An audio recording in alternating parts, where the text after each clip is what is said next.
నా తల్లి వేశ్య కావచ్చు, నేను చేసిన తప్పేంటి?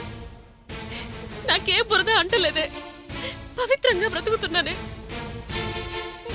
మరి మరి నాకెందుకు ఈ శిక్ష? నీ తండ్రి ఎవరో చెప్పు, ఈ క్షణంలో నేను నిన్ను తీసుకెళ్లి మా వాళ్ళకి పరిచయం చేస్తాను.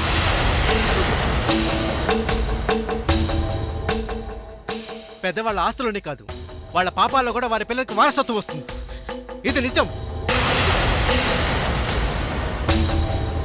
అంటే ప్రపంచ దృష్టిలో వేసే కూతురు వేసే. ఈ వంశానికి వారసుని అందించే అవకాశం ఆ దేవుడు నాకు దూరం చేశాడు.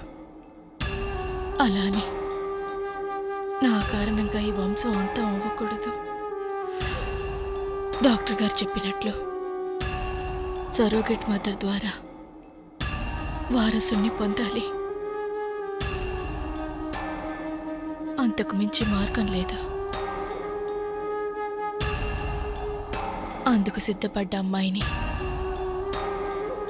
మీరు వెతికి తీసుకురావాలి.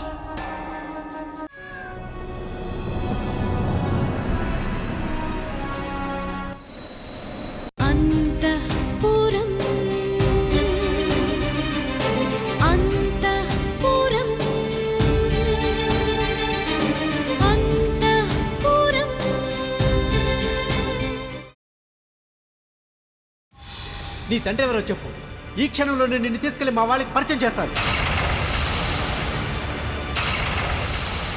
ప్రపంచ దృష్టిలో వేసే కూతురు వేసే. వేసే కూతురు వేసే. వేసే కూతురు వేసే. వేసే కూతురు వేసే.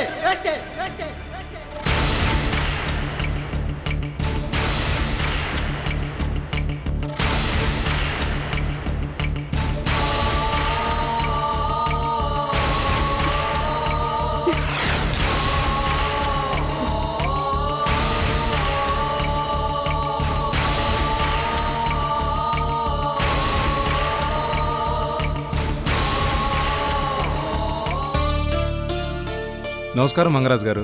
నమస్కారం అండి. రండి ప్రసాద్ గారు, కూర్చోండి. నాకు తెలుసు మీరు వస్తారని. ఒక్క నిమిషం, అడ్వాన్స్ ఇస్తానన్నాను కదా, తీసుకొస్తాను. వద్దండి, అడ్వాన్స్ అక్కర్లేదు. ఎందుకంటే మా ఇంట్లో వాళ్ళు ఒప్పుకోవట్లేదండి. అదేమిటి? అభ్యంతరం ఉండదు, ఒప్పించేస్తాను అన్నారుగా. అనుకున్నాను, కానీ ఒప్పుకోలేదు. కష్టాలైనా భరిద్దాం, కానీ డబ్బు కోసం ఇలాంటి నీచమైన పని చేయమన్నారు.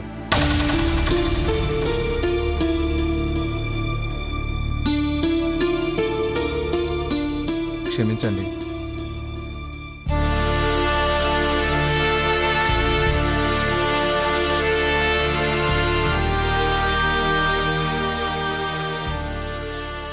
ఆఖరి ఆశ కూడా నిరాశ అయిపోయింది. అయినా నా వైపు నుండి ఆలోచిస్తున్నాను కానీ ఎదుటి వాళ్ళకి సమస్యను కూడా అర్థం చేసుకోవాలి కదా. ఇక అలాంటి అమ్మాయిని వెతకడం కష్టమే. వారికి చెప్పేస్తాను.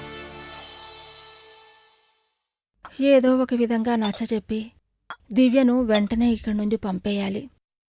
తను నా దగ్గరుండడం ఏమాత్రం మంచిది కాదు.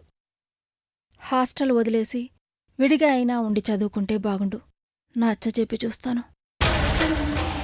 తనే మనసు మార్చుకుని వెళ్ళిపోతుందా? అమ్మయ్య.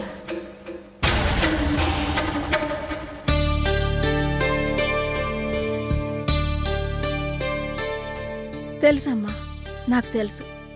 ఆవేశం తగ్గగానే మాట వింటావని, సరైన నిర్ణయం తీసుకుంటావని. వెళ్ళమ్మా, వెళ్ళి చక్కగా చదువుకో. చదువుకోవడానికి కాదు నేను వెళ్ళేది, మరి రాజా రుద్రభూపతి గారింటికి.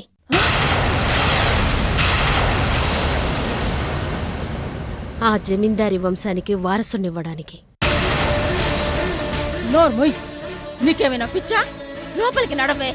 వదులు అమ్మా, నన్ను వెళ్ళని. నీకేమైనా దెయ్యం పట్టిందా? ఆ ఇంటికి వెళ్ళి ఏం చేయాలో నీకు తెలుసా? పెళ్లి కాకుండానే తల్లి అవ్వాలి. తెలుసు. తెలిసే వెళుతున్నావా? అయ్యో, ఇదెక్కడి గొడవే. ఏ గాలి నీకు తగలకుండా పెంచుదామనుకున్నాను, వచ్చి వచ్చి అదే ఊబిలో కూరుకుపోతానంటున్నావే. వద్దమ్మా, నాలాంటి జీవితం నీకొద్దు. ఈ నరకం నీకొద్దు తల్లి. ఎక్కడికైనా దూరంగా వెళ్ళిపో.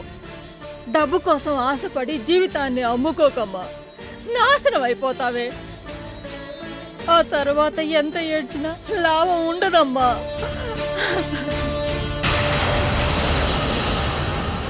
నేను వెళ్ళేది డబ్బు కోసం కాదు.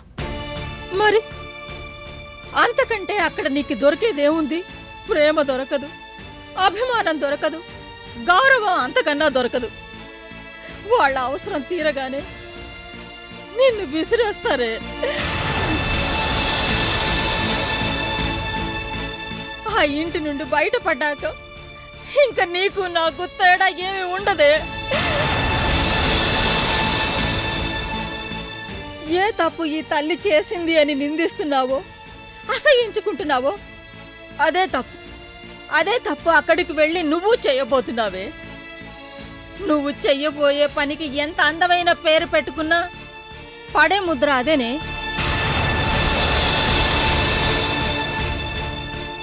నా కూతుర్ని అలా చూడలేను. వద్దమ్మా, వెళ్ళొద్దు. బంగారు తల్లివి కదూ, నా మాట విను. నీకెంత డబ్బు కావాలో చెప్పు, నా తల తాకట్టు పెట్టైనా ఏదో ఒకటి చేసినా నీకు డబ్బు తెచ్చిస్తాను. నువ్వు మాత్రం ఈ బురదలో కాలు పెట్టద్దమ్మా. వెళ్ళిపో, పెళ్లి గౌరవంగా బతుకు. చక్కగా పెళ్లి చేసుకుని నీ పిల్లల్ని గౌరవంగా పెంచుకో. గౌరవం? నా గతం తెలిసాక నాకు దొరికిన గౌరవం ఏంటో అనుభవించాను. రేపు నా పిల్లలు అంతే. వాళ్లకు ఇదే గతి పడుతుంది. తప్పించుకోలేని చక్రబంధం ఇది. మనల్ని నిజాయితీగా బ్రతకనివ్వరు. వేశ్య కూతురు వేశ్య కానక్కర్లేదురా అని అరిచి చెప్పాలనుంది. చెప్పడం కాదు, నిరూపిస్తా. ఈ వేశ్య కొడుకు ఒక జమీందారికి వారసుడవుతాడని నిరూపిస్తాను. దివ్య, ఈ రోజు నుంచి నువ్వు నా అమ్మవు కాదు, కేవలం రంగనాయకివి. నువ్వు గడప దాటి వెళ్ళావంటే నేను చచ్చినంత ఒట్టు. అడ్డొచ్చినా నిజం బయట పెట్టినా ఇప్పుడే ఇక్కడే నేను చచ్చిపోతాను.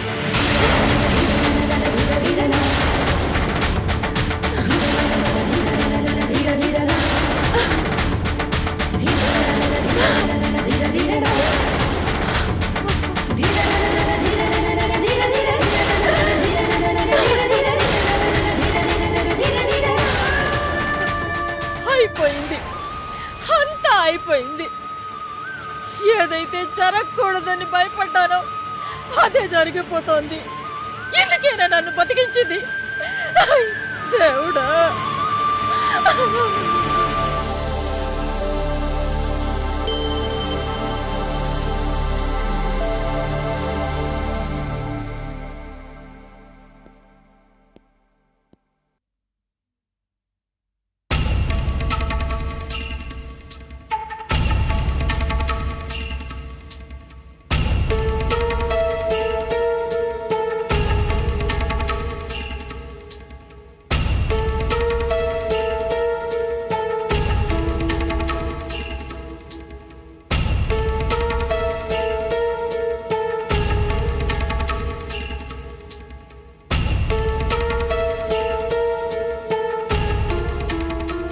కూర్చోండి.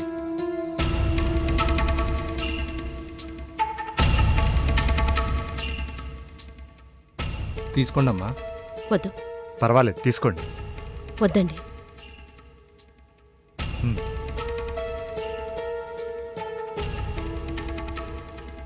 చెప్పమ్మా, ఏ పని మీద వచ్చావు? నా పేరు దివ్య. సరగేట్ మదర్గా ఉండడానికొచ్చాను.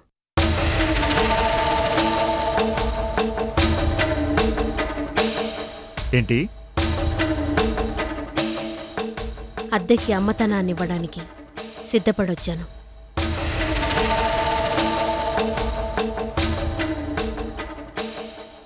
నిన్నెవరు పంపించారు? నేనే వచ్చాను. అసలు నీకు ఈ విషయం ఎవరు చెప్పారు? నేనే తెలుసుకున్నాను. తెలివిగా సమాధానం చెప్పొద్దు, సూటిగా చెప్పు. మీకు కావాల్సింది సమాధానమా? పనికి ఉపయోగపడే ఆడపిల్ల.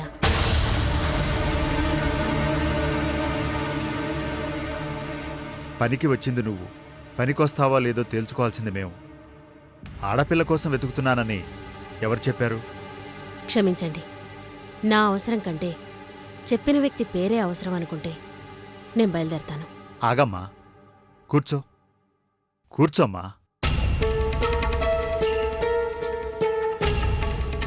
చేయాల్సింది మామూలు ఉద్యోగం కాదు. సిద్ధపడే వచ్చాను.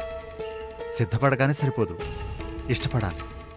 లేకపోతే చివరి వరకు నిలబడటం కష్టం. ఒప్పుకున్న పని చివరి వరకు చేస్తాను. డబ్బు కోసమా? సార్ ప్లీజ్, ఒకరి అవసరం ఒకరికుంది. డీటెయిల్స్ వదిలేద్దాం. ఎందుకని చెప్పలేకపోతున్నావు? Any problem? దివ్య ప్లీజ్ ఆగు. నీకంటే వయసులో అనుభవంలో పెద్దవాణ్ణి. ప్రస్తుతం నువ్వు చేయాల్సిన పని ఎంత సెన్సిటివ్, ఎంత కష్టమో తెలిసినవాణ్ణి. నీకెవరు ఏం చెప్పి పంపించారో తెలుసుకోవాలనే ఆరాటం కొద్దీ అడుగుతున్నాను, అంతే. అన్నీ ఆలోచించుకునే వచ్చాను. సో నీకు పెళ్లి కాలేదు, అవునా? ఎస్, మీరు పెట్టే మెడికల్ టెస్ట్లకు కూడా సిద్ధపడి వచ్చిన కన్యను.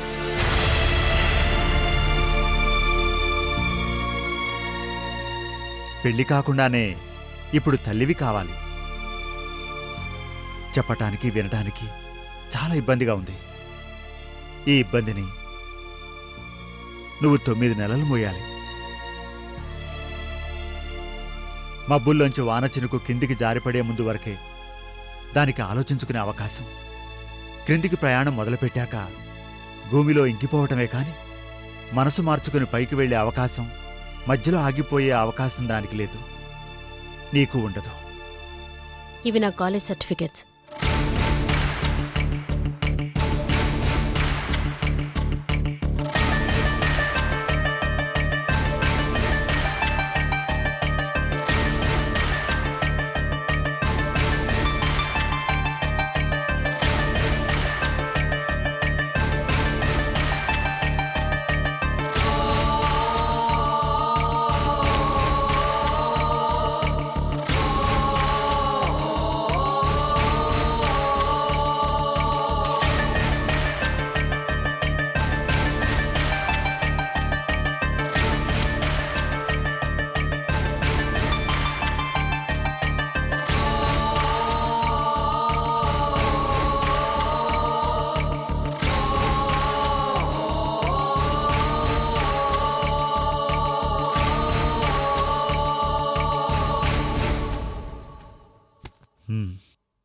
కూర్చోమ్మా.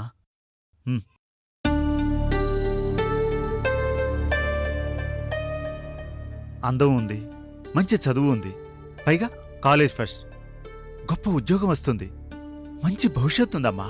సార్, ఏమీ అనుకోకపోతే ఒక ప్రశ్న నేను మిమ్మల్ని అడగనా? నిజంగానే నా అవసరం మీకుందా?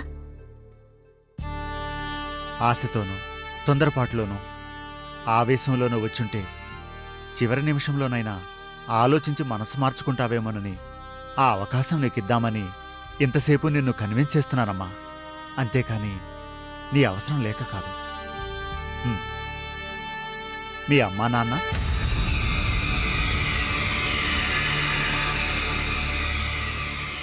నేను అనాథని, నాకెవ్వరూ లేరు.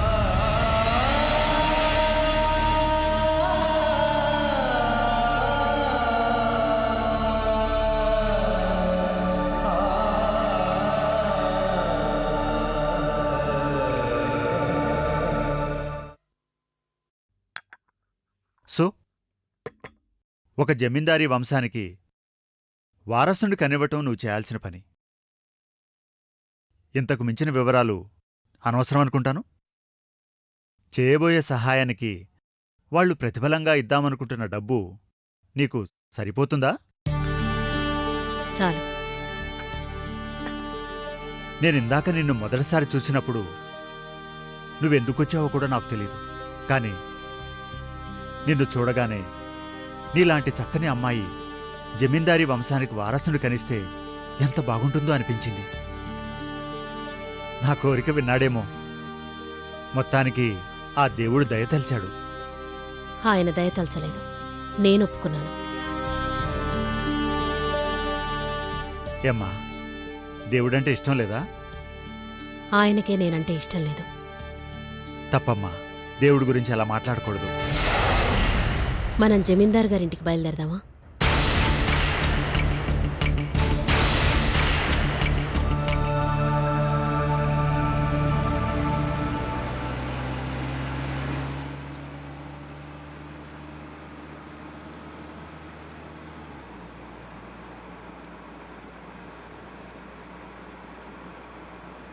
చూడమ్మా, జమీందారు గారింటికి చేరే వరకు తీసుకున్న నిర్ణయంపై నీకు ఆలోచించుకునే అవకాశం ఉంది.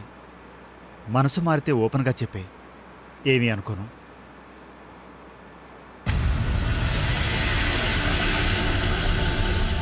డ్రైవర్, కారాపు.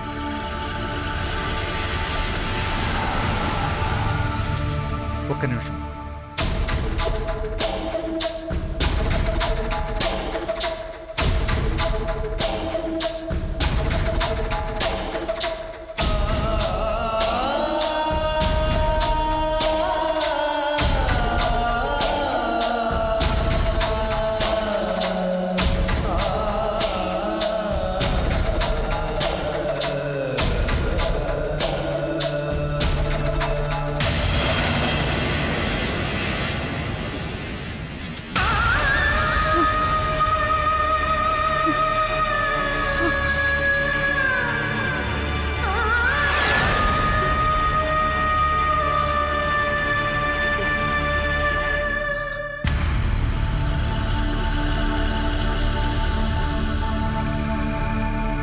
దండాలు బాబు గారు.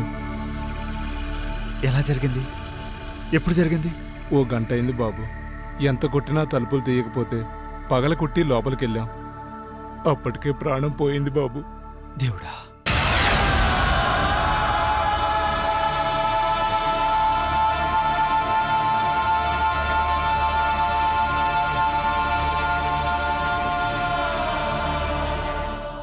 చుట్టాలు పక్కాలు ఎవరూ ఉన్నట్లేరు.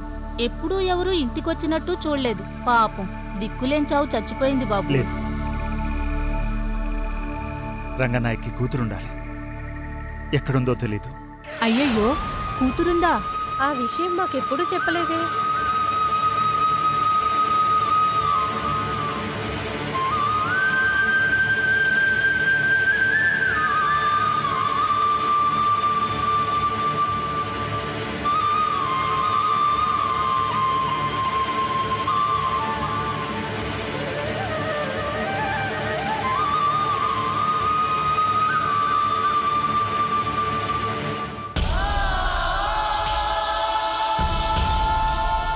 అమ్మ దివ్య, వెళ్ళొద్దమ్మా.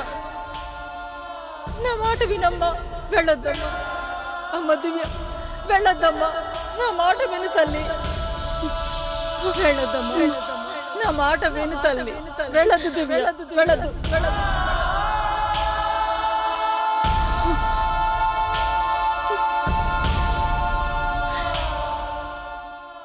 ఇప్పుడు ఈ అమ్మకి కూతురుందన్న విషయమే తమరు చెప్తేనే తెలిసింది బాబు. ఇప్పుడు ఎక్కడని వెతకం. తమరు బయలుదేరండి బాబు. మేం కార్పొరేషన్ వాళ్ళతో చెప్పి తీయించేస్తాం. వద్దు, అలా చేయొద్దు. నేను ఒక అరగంటలో వచ్చేస్తాను. దగ్గరుండి అంత్యక్రియలు నేనే చేస్తాను. మీరు కంగారు పడకండి. అలాగే బాబు. వెంటనే వచ్చేస్తాను.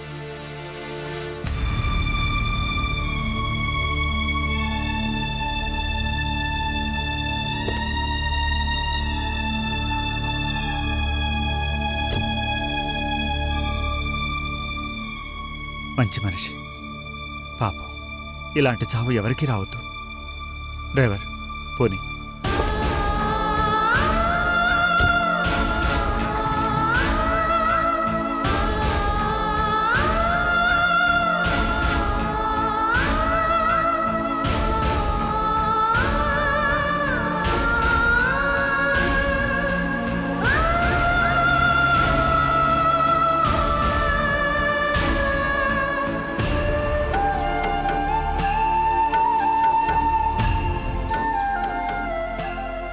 నిన్నే ఆమెతో మాట్లాడాను. ఇంతలోనే ఇలా ఎలా జరిగిందో అర్థం కావటం లేదు. తన కూతుర్ని ఎక్కడో దూరంగా ఉంచి చదివిస్తోంది. అప్పడాలు పచ్చళ్ళు చేసి అమ్ముతూ సంపాదిస్తూ వచ్చిన డబ్బుతో తన కూతురికి ఫీజు కట్టేది. నా ఆరోగ్యం బాగాలేదు, మీరే నా కూతురికి తోవ చూపించాలి అంటూ ఎన్నోసార్లు రిక్వెస్ట్ చేసింది. తన కూతురు వివరాలిస్తానన్న ప్రతిసారి తీసుకుంటాలే అని నెగ్లెక్ట్ చేశాను. ఇలా అవుతుందనుకోలేదు. నిన్న కూడా కూతురు అడ్రస్ ఇస్తానంది. పిచ్చి పని చేశాను. తీసుకుని ఉండాల్సింది. తన కూతురికి ఆఖరి చూపైనా దక్కేది.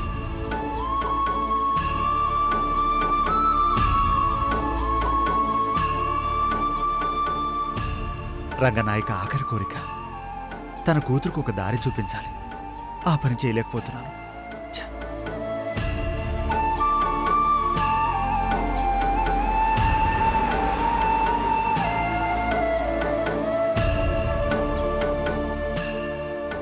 ఒక తల్లి ఉసురు పోసుకుంటున్నాను. తిండికి లేకపోయినా రంగనాయకి బాధపడలేదు.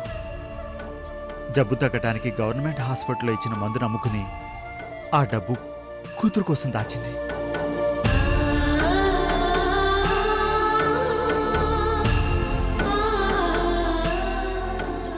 తను పడ్డ కష్టాలు తన కూతురుకు రాకూడదనుకుంది. తల్లంటే రంగనాయకి.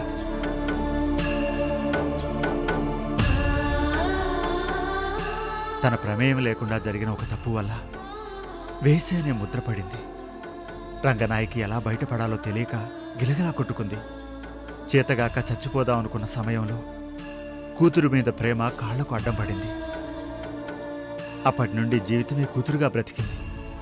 తన చావు కూడా కూతురుకి చెడు చేయకూడదని కోరుకుంది. చివరిసారిగా అలాంటి తల్లి కాళ్ళ మీద పడి ఏడ్చే అవకాశం ఆ కూతురికి దక్కలేదు. తెలిస్తే ఎంత బాధపడుతుందో. నా తల్లి చావు నాకు తెలియకుండా చేస్తారా అంటూ నా మీద నింద వేస్తుందేమో.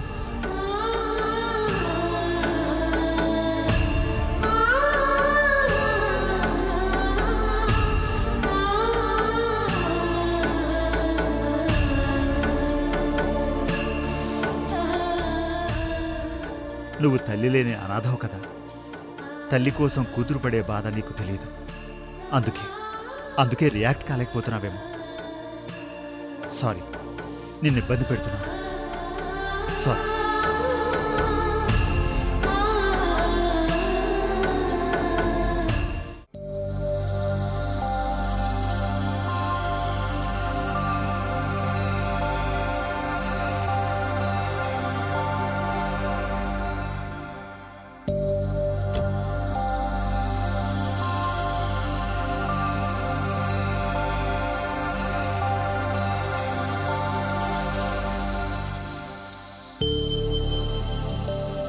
అమ్మా దివ్య, ఇలా రా.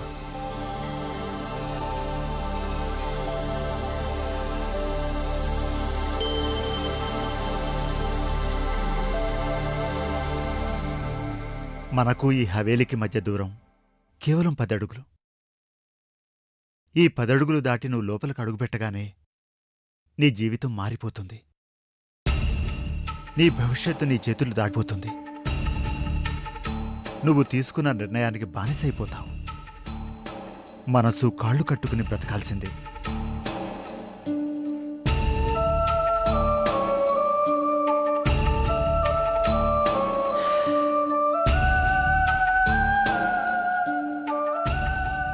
ఈ క్షణమే, కేవలం ఈ ఒక్క క్షణమే నీ మనసు నిర్ణయం మార్చుకోవటానికి మిగిలి ఉన్న ఆఖరి క్షణం. ఈ ఒక్క క్షణమే మిగిలి ఉన్న నీ మొత్తం జీవితకాలాన్ని శాసిస్తుంది, దిశని మార్చేస్తుంది. ఆలోచించుకో. అడుగు ముందుకు వేసే ముందు ఇంకొకసారి ఆలోచించుకో.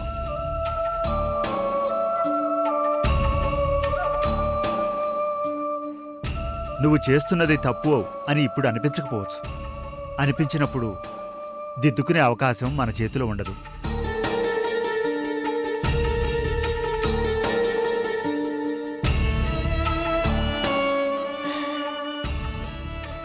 ఇప్పటికే నా పరిధి దాటి మాట్లాడాను.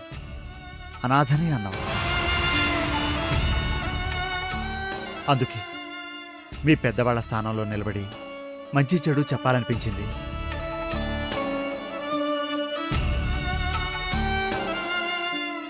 ఏం పర్వాలేదు, మనసు మార్చుకుంటే నిర్మోహమాటంగా చెప్పు. తీసుకువెళ్ళి మీ ఇంటి దగ్గర దింపేస్తాను. నిజానికి ఈ పని చేయడానికి అమ్మాయి కోసం ఎంతో తిరిగాను. దొరక్క టెన్షన్ పడ్డాను. తీరా దొరికాక నీ మొహం చూస్తుంటే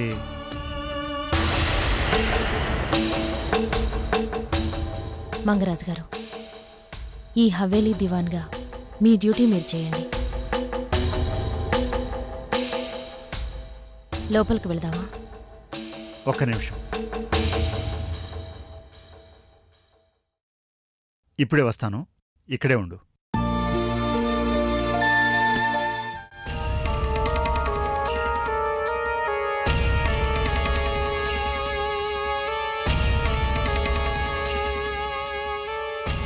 అమ్మగారు,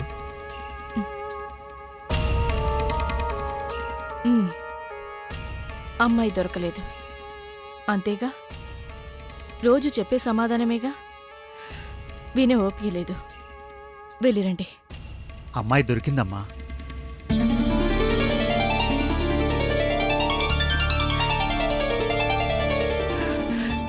అవునా?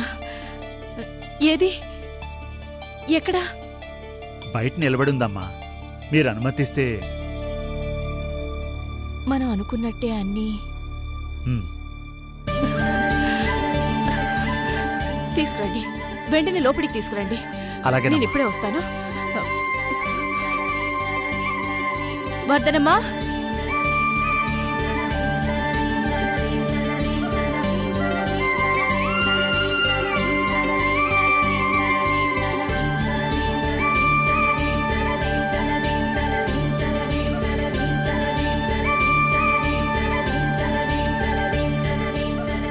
లోపలికి పద.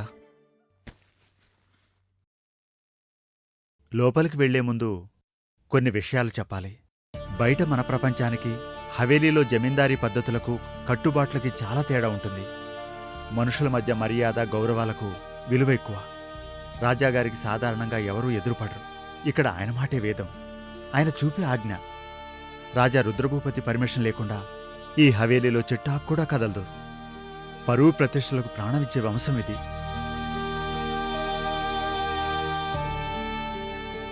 దేవుడి దయ వల్ల అంతా సవ్యంగా జరిగితే కొన్ని నెలల పాటు నువ్వు కూడా ఈ హవేలీలో ఒక భాగం అవుతావు. చదువుకున్న దానివి, ఎలా మసులుకోవాలో తెలుసుకుంటావని, అర్థం చేసుకుంటావని చెప్తున్నాను. నీ ప్రవర్తన మీదే నిన్నిక్కడ తీసుకొచ్చిన నా పరువు ఆధారపడి ఉంటుంది. పద.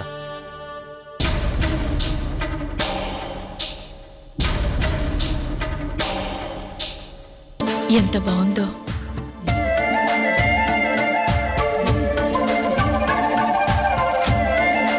దేవుడా, నా రాజేశ్వరీదేవి ముఖంలో ఆ ఆనందాన్ని శాశ్వతం చేయి.